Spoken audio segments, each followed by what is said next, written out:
اس سے پہلے آیت کریمہ میں گفتگو رہی ایاک نعبد و ایاک نستعین، اے اللہ ہم تیری عبادت کرتے ہیں۔ عبادت کا معنی اور عبادت کے درجات اور ہم کیوں لفظ آیا، میں کیوں نہیں آیا، اس پر گفتگو رہی۔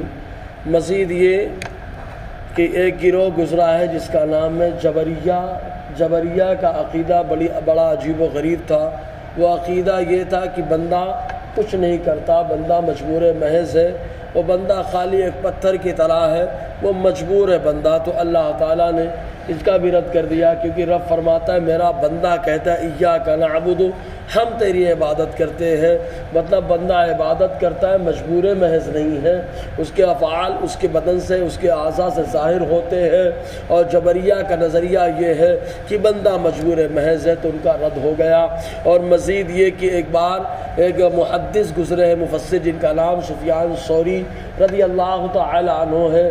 چنانچہ وہ ایک مرتبہ مغرب کی نماز ان کو جو ہے لوگوں نے گزارش کی، انہوں نے مغرب کی نماز پڑھائی، اور نماز پڑھاتے جیسے ہی اس آیت کریمہ پہ پہنچے ایاک نعبد و ایاک نستعین، فوراً غش کھائی اور غشی کھا کر کے جو ہے گرے اور بے ہوش ہو گئے۔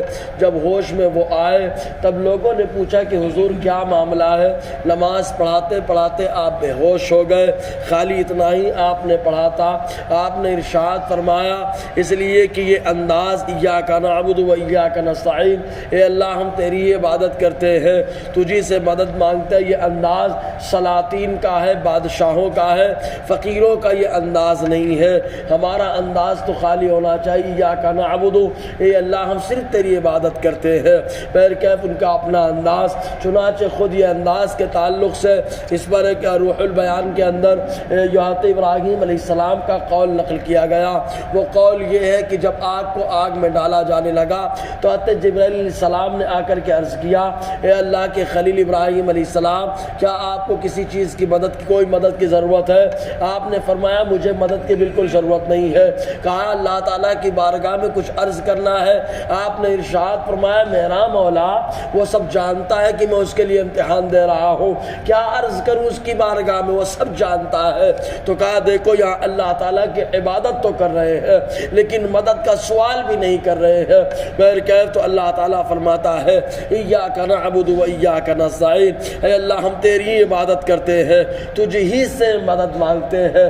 اب یہاں پر ایک بات قابل غور، مدد صرف اللہ ہی سے ہے، اللہ ہی معاون و مددگار ہوتا ہے، لیکن عبادت کو پہلے رکھا گیا، مدد کو بعد میں رکھا گیا۔ اس کی وجہ کیا ہے؟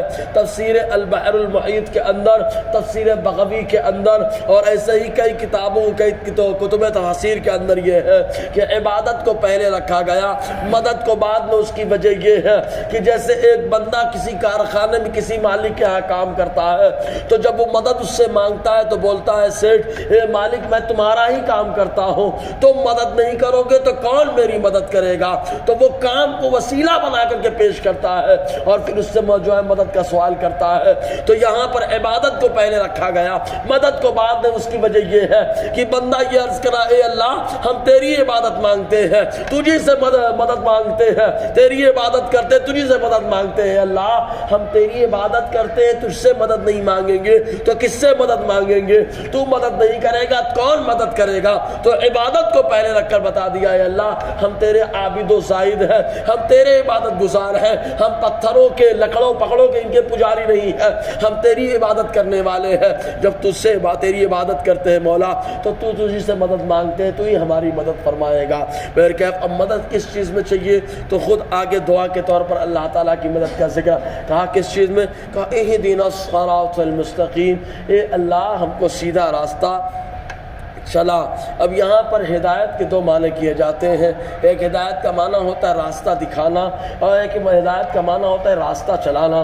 راستہ دکھانے میں آدمی کبھی کبھی بھٹک جاتا ہے لیکن راستہ جب چلایا جاتا ہے تو برابر چل کے منزل تک پہنچ جاتا ہے۔ مثال کے طور پر ایک آدمی خیر النساء سے رضا مسجد تک جانے کے لیے جو انجان راستہ نہیں جانتا ہے تو اس نے کہا ہمیں جانا ہے تو ہم نے اشارہ دے دیا ادھر ادھر چلے جائیے پہنچ جائیں گے آپ۔ یہ ہے راستہ دکھانا، دکھانے والا تو جانتا جانتا ہے لیکن دیکھنے والا دھوکہ کھا سکتا ہے.